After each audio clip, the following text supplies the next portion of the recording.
They were crouched low against the jagged rock, breaths heavy, pulses racing, as the weight of the moment pressed down harder than the bullets ricocheting around them.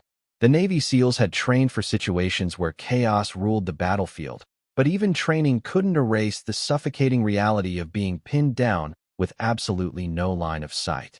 The enemy wasn't just firing blindly. They were entrenched, elevated, and relentless, their gunfire cutting through the canyon air like a constant roar. Dust and debris filled every corner of the SEALs' limited cover, forcing them to keep their faces low, their helmets pressed into the ground, as they waited for an opening that never came. Every second stretched like hours. Every attempt to lift their heads met with another crack of a round slamming into the stone inches above. They weren't out of options yet, but they were rapidly running out of time. The team communicated in whispers, words broken by the rattle of automatic fire echoing off the terrain. They tried to map out where the shooters were positioned, tried to sketch an invisible layout of the kill zone ahead of them. But without sightlines, it was like playing chess blindfolded against an opponent who already had every move calculated. The SEALs had faced ambushes before, but this was different. Their enemy had the high ground and had locked every angle, cutting off the SEALs' ability to advance, retreat, or even properly defend themselves. They weren't fighting an enemy they could see. They were fighting an enemy they could only feel through the pounding of bullets closing in tighter with every passing minute. One operator tried to crawl to a new position, inching his body along the uneven rock, hoping to find a break in the angle. Within seconds, a burst of machine gun fire forced him flat, stones exploding near his head as shards cut across his cheek. The rest of the team pulled back into their small pocket of cover, frustration mounting, the reality gnawing at them. They were boxed in. The silence between bursts was worse than the gunfire itself, because in those seconds, they knew the enemy was watching, calculating, waiting for them to make a mistake. The SEALs relied on momentum, precision, and the ability to strike quickly, but here they had none of those advantages. Here, hesitation wasn't strategy, it was survival. The heat added another layer to the struggle, sweat stinging their eyes, dampening their gloves as their weapons felt heavier by the minute. Breathing through the tension, they reminded themselves to stay disciplined, to conserve ammunition until they could identify a target worth taking. But the problem was clear. There were no visible targets, only flashes of muzzle fire from angles too fleeting to track. The canyon walls echoed with each shot, multiplying the sound until it was impossible to tell how many enemies were actually there. Was it a squad? A platoon? Just a handful of well-trained fighters? Guessing wrong meant making a move that would cost them everything. Pinned positions are dangerous, but for the SEALs, being blind was worse.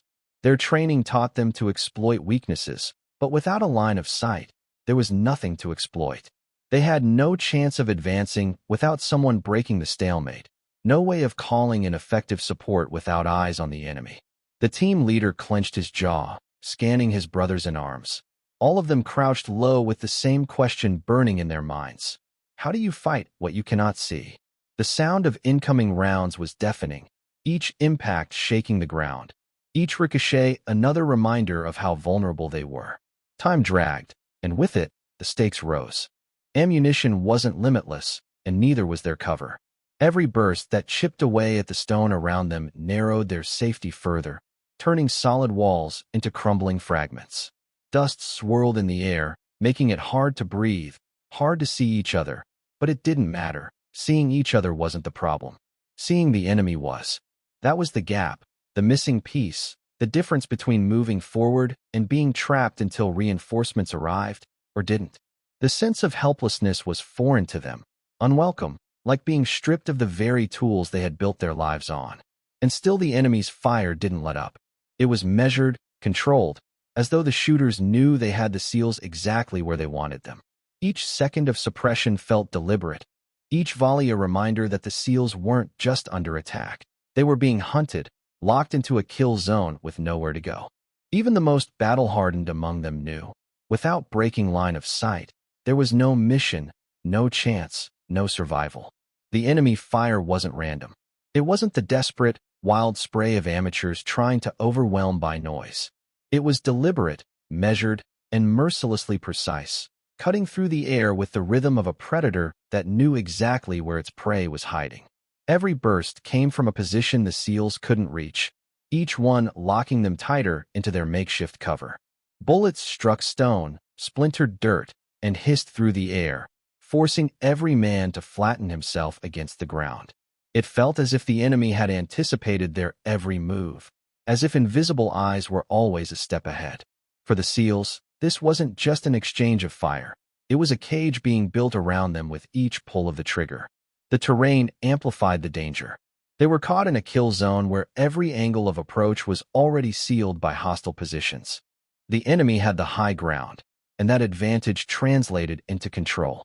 The SEALs' usual strategies, flanking, maneuvering, counterpushing, were all cut off before they could even be considered.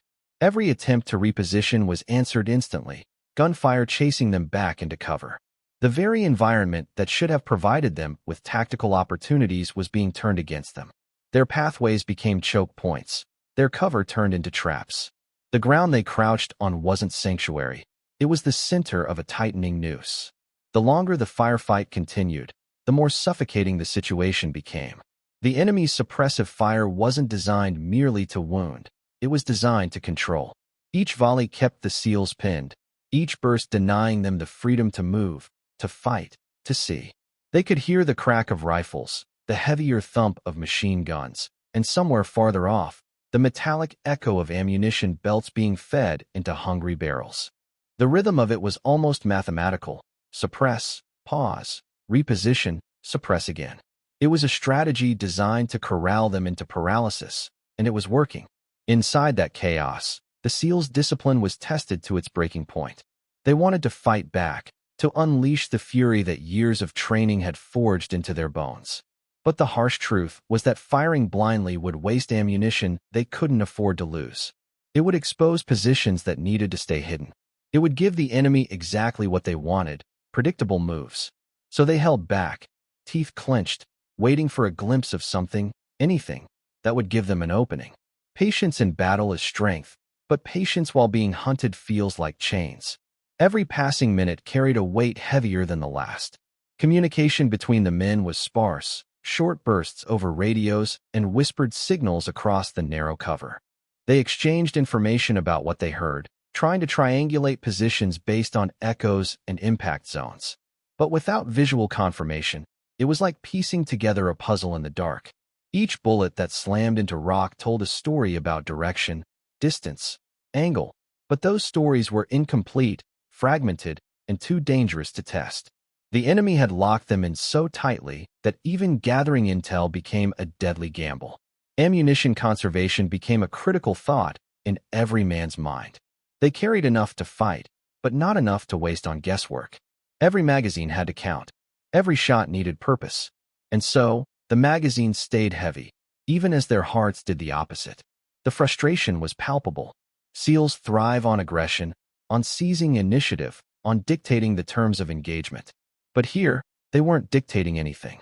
The enemy was in control, and the constant rain of bullets was the reminder. It was like being forced into silence while someone shouted in your ear without pause. The pressure was more than physical, it was psychological. The enemy wasn't just pinning them down. They were suffocating their confidence, testing their resilience, pushing them into the space where hesitation breeds doubt. And doubt is lethal on the battlefield. Each man felt the edges of it pressing closer, the awareness that they were trapped, that their training and instincts were shackled by a lack of vision. The sound of gunfire became an unrelenting drumbeat, and behind it, the quiet realization whispered through their minds. They were losing control of the fight before they had even truly begun it. The canyon vibrated with each impact, the stench of cordite mixing with the dust and sweat. Echoes bounced back at them in waves, disorienting, disjointed, as though the gunfire was coming from everywhere at once.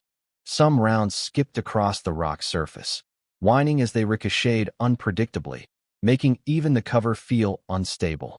They could feel the enemy's dominance in every vibration, every spark, every split second where raising a head above the rock felt like volunteering for death. The enemy wasn't just firing to wound or kill. They were firing to remind the SEALs of their vulnerability, to press them deeper into the suffocating truth that every position was locked, every angle cut off, and every second wasted was another step closer to collapse. Amid the chaos, where every crack of gunfire seemed to split the air in half, her calm stood out like something unnatural, almost defiant against the storm closing in around them. The men pressed low to the ground were hardened operators, trained in fire and fury, but even they felt the tightening grip of frustration and uncertainty. She, however, carried herself differently. It wasn't that she ignored the danger. She felt it in the same way, the sting of dust in her throat, the vibration of bullets smacking stone inches away. But instead of panic creeping in, her breathing remained steady, her eyes sharp, her mind scanning through the situation with the clarity of someone who refused to let fear dictate the next move. In moments like this, calm is more than composure. It becomes a weapon. The battlefield tests every fiber of discipline, grinding down nerves until the smallest hesitation turns fatal.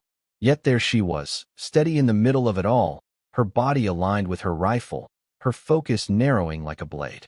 Where others instinctively ducked deeper into cover at each impact, she leaned into observation, trying to pick apart the rhythm of fire, the brief lapses in the enemy's volleys, the tiny cracks of opportunity that only a patient mind could detect.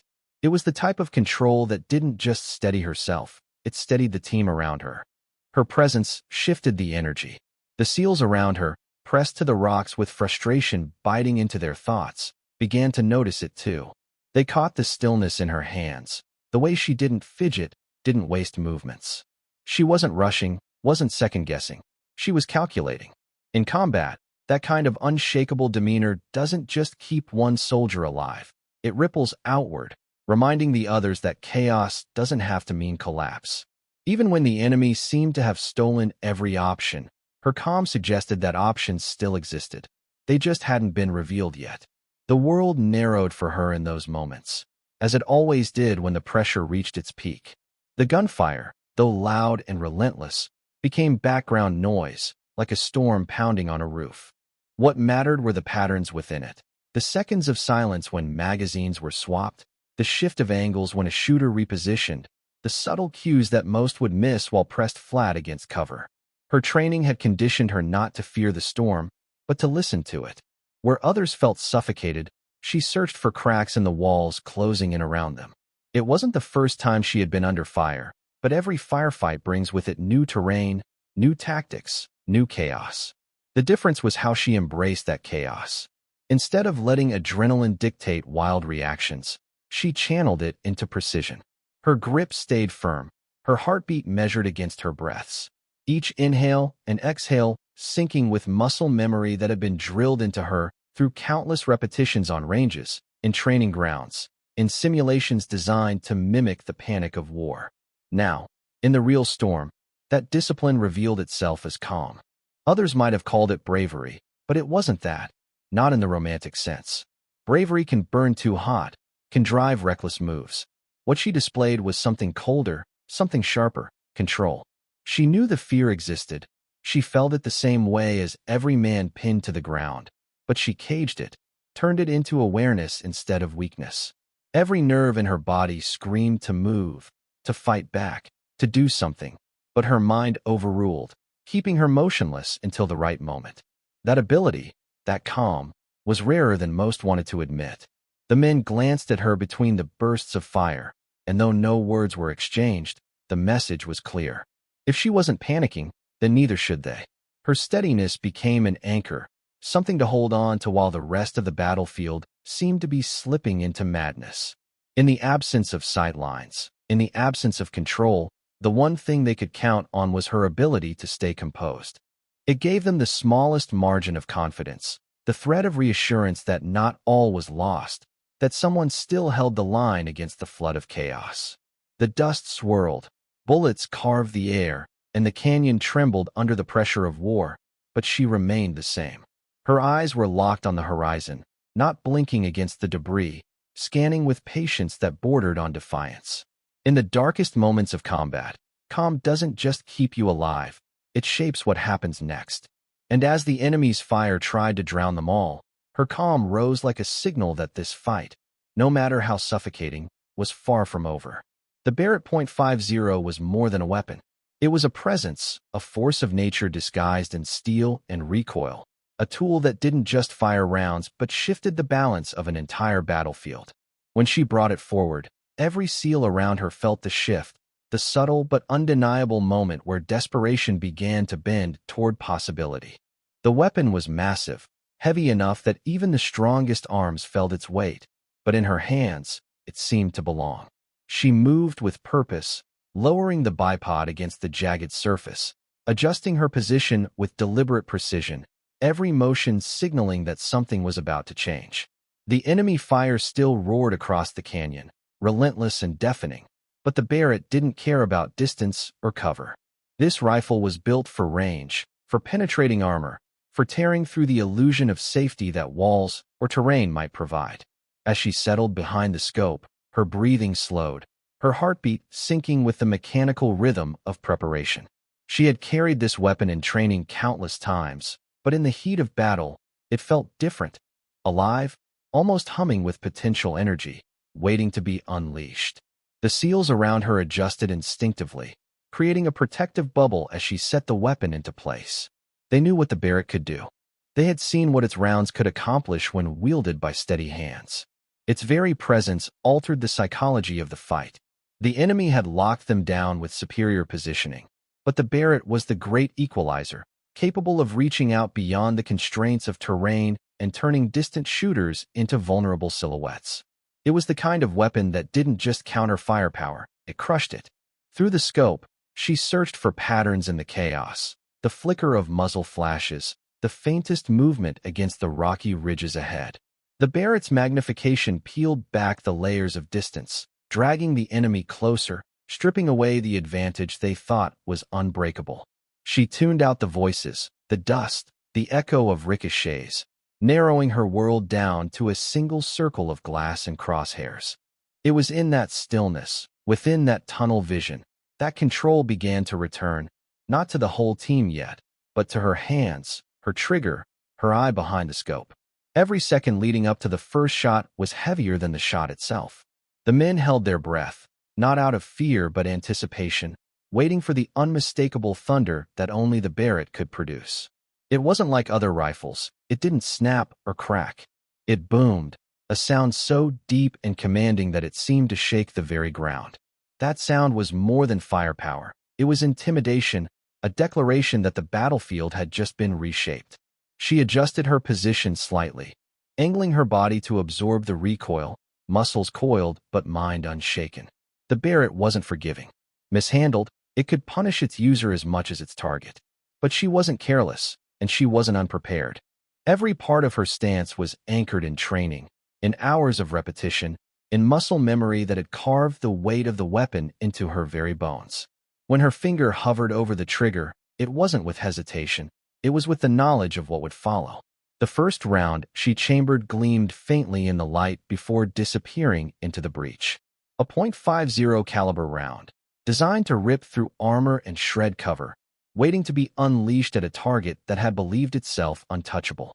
The enemy fire continued, oblivious to what was about to reach out and touch them from beyond the range of their confidence.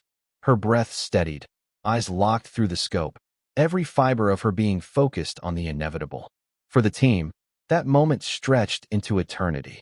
They were still pinned, still under the relentless storm of gunfire, but all of them knew the tide had the potential to turn the second the Barrett roared.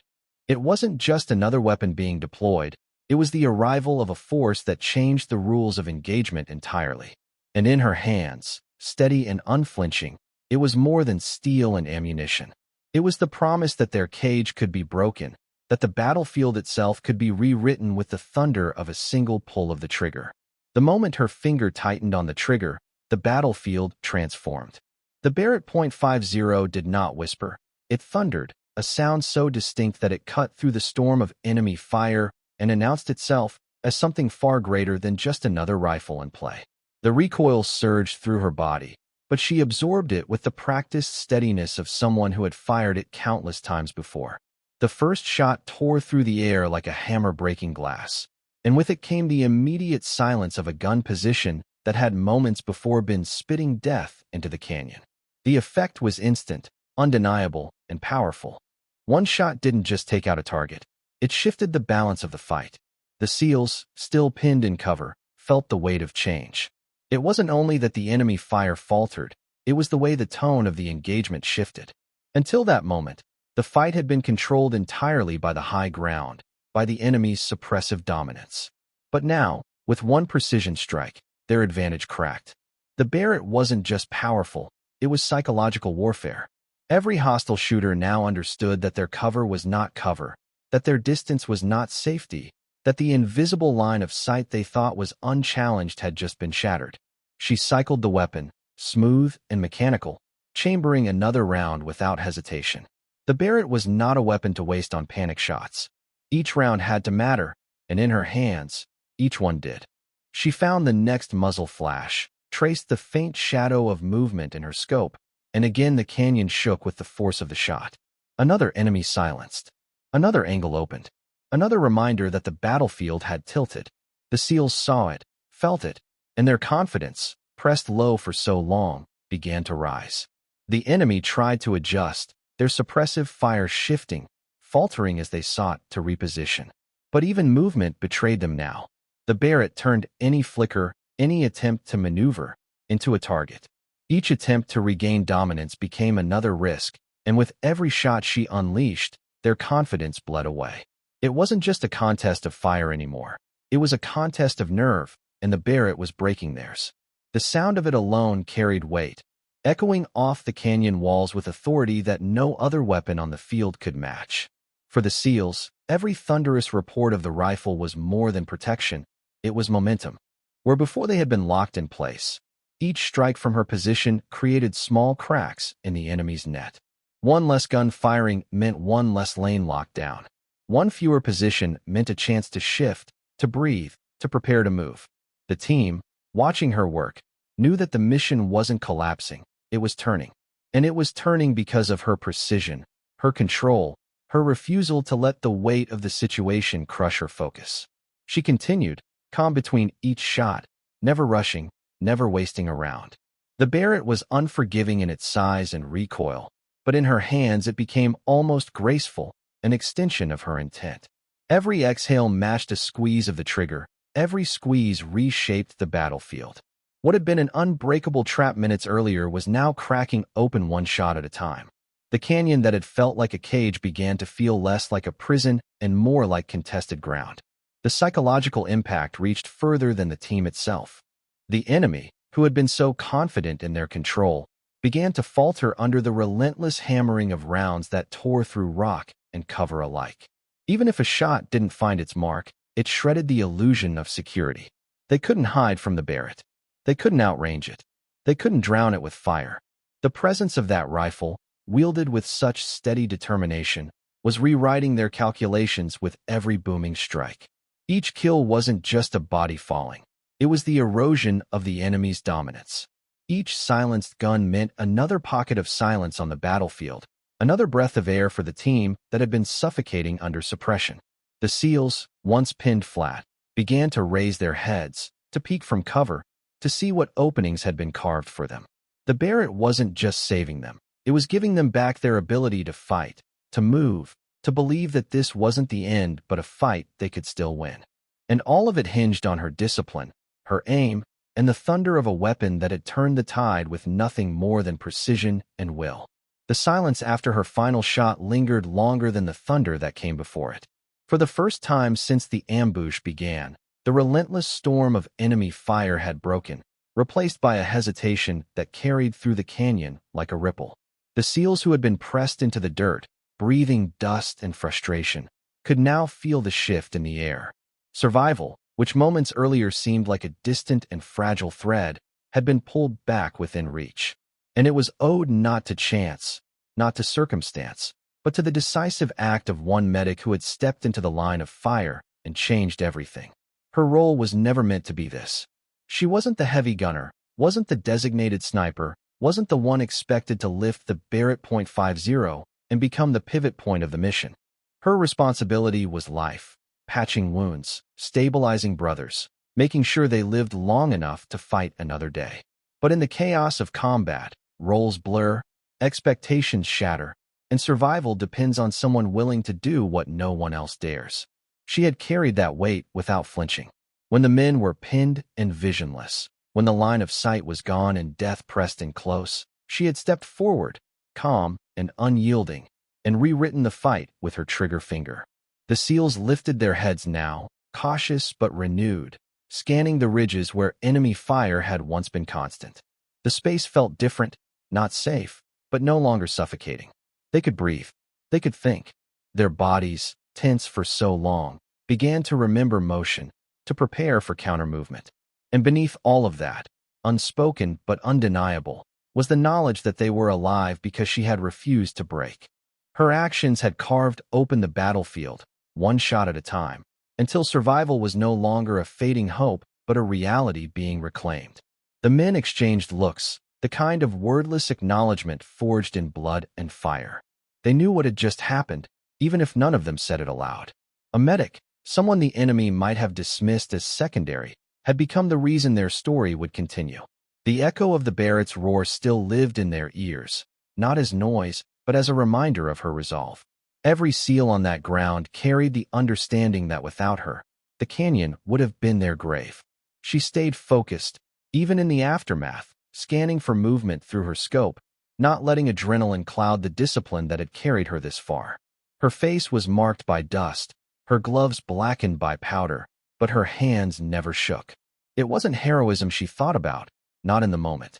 It was necessity. The necessity to act when no one else could, to step beyond expectation, to shoulder a weapon that few dared, and to use it with precision that had saved lives. The battlefield doesn't reward hesitation, and she had given it none. The SEALs began to reposition, cautiously shifting from the rocks that had served as their only shield, finding new ground, creating new angles, moving not with desperation now, but with purpose. Their survival wasn't guaranteed, but it was possible again, and that possibility existed because of the decisive stand she had taken. Every movement they made was underwritten by her actions, each step forward allowed by the cracks she had blasted into the enemy's grip on the fight. For her, the moment stretched quietly. She could feel the weight of the rifle, the heaviness in her shoulders from its recoil, the burn in her muscles from holding steady through the storm. Yet there was no regret in it, no question of whether it had been her place to act. On the battlefield, survival is the only measure that matters, and she had delivered it. She had seen the cage tightening around her team and had chosen to break it apart, shot by shot, until the air was breathable again. The canyon still held danger. The echoes of the fight hadn't vanished completely, and the enemy wasn't fully gone. But in that fragile pause, in that space between volleys, the truth stood clear among the team. Survival wasn't something handed to them. It had been taken back by her hands, by her decision to rise when all others stayed pinned, by her choice to become the shield and the sword at once. They were alive, not by chance, but because she had made the impossible choice and carried it out with the kind of precision that legends are born from.